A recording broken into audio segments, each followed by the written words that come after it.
Hello guys, ऐसे freshers जिन्हें accounting और टैक्सेशन के फील्ड में अपना कैरियर बनाना होता है, उनका ये क्वेश्चन होता है कि हमें सीए फर्म को ज्वाइन करने के बाद क्या क्या सीखने को मिलेगा और सीए फर्म में क्या क्या वर्क होता है।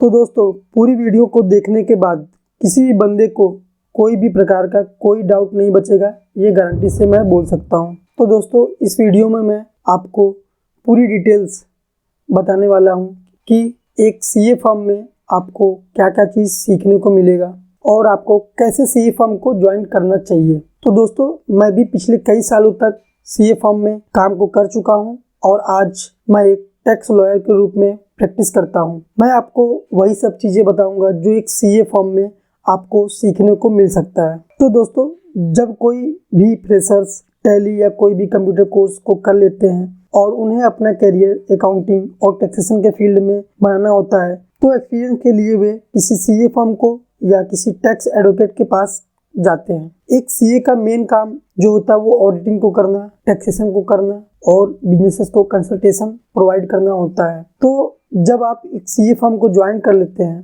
तो आपको सबसे पहले tally accounting books of account लिखना, जिसमें आपको बिजनेसेस का सेल, परचेज, बैंक, उनके स्टॉक्स को मेंटेन करना जैसे सभी बिजनेस के रिकॉर्ड्स की एंट्री करना सिखाया जाएगा। उसके बाद धीरे धीरे आपको GST registration, income tax portal पर रजिस्ट्रेशन करना, कंपनी का रजिस्ट्रेशन करना, एमएसएमई का रजिस्ट्रेशन करना सिखाया जाएगा। उसके बाद जब आप अकाउंटिंग करना सीख जाते हैं तो आप इन्हीं अकाउंटिंग और बुक्स ऑफ अकाउंट्स के जो रिकॉर्ड्स आपने सेल, परचेज, बैंक को मेंटेन किया है टैली पर, उसी के माध्यम से आपको जीएसटी की रिटर्न फाइलिंग को भी सिखाया जाता है और जीएसटी के बारे में भी आपको सिखाया जाता है। जीएसटी की रिटर्न को भरना हर एक अकाउंटेंट को आना ही चाहिए जो अपना टैक्सेशन के फील्ड में या अकाउंटिंग लाइन में अपना करियर बनाना चाहते हैं। उसके बाद जैसे जैसे ईयर एंड होता है, आपको इसी रिकॉर्डिंग टैली अकाउंटिंग के माध्यम से बैलेंस शीट को भी बनाना सिखाया जाएगा। जब आप बैलेंस शीट को बनाना सीख जाते हैं तो आपको नॉर्मल आईटीआर भरना, जैसे सैलरी का आईटीआर, नॉन ऑडिटेड आईटीआर को भी फाइल करना सिखाया जाएगा धीरे धीरे। उसके बाद जिन फर्मों का या बिजनेसेस का टर्नओवर 1 CR यानी 1 करोड़ या उससे ज्यादा होता है, जिनका ऑडिट होता है, तो ऑडिटेड बैलेंस शीट भी आपको बनाना सिखाया जाएगा और ऑडिट रिपोर्ट बनाना और ऑडिटेड आईटीआर फाइल करना भी सिखाया जाएगा। जब आप इतनी सारी चीजों को सीख लेंगे, अकाउंटिंग करना,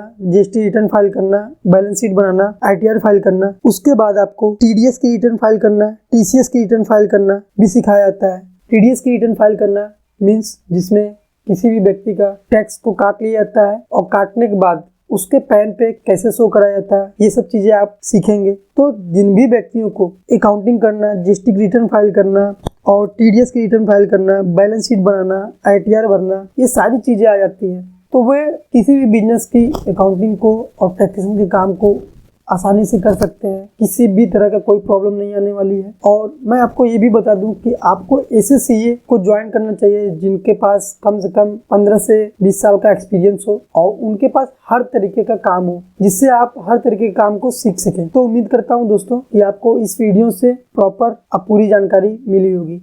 यदि आपको कोई भी तरह का डाउट होता है तो आप कमेंट में मुझसे पूछ सकते हैं। मैं सभी के कमेंट का जवाब देता हूँ। Then thank you for watching.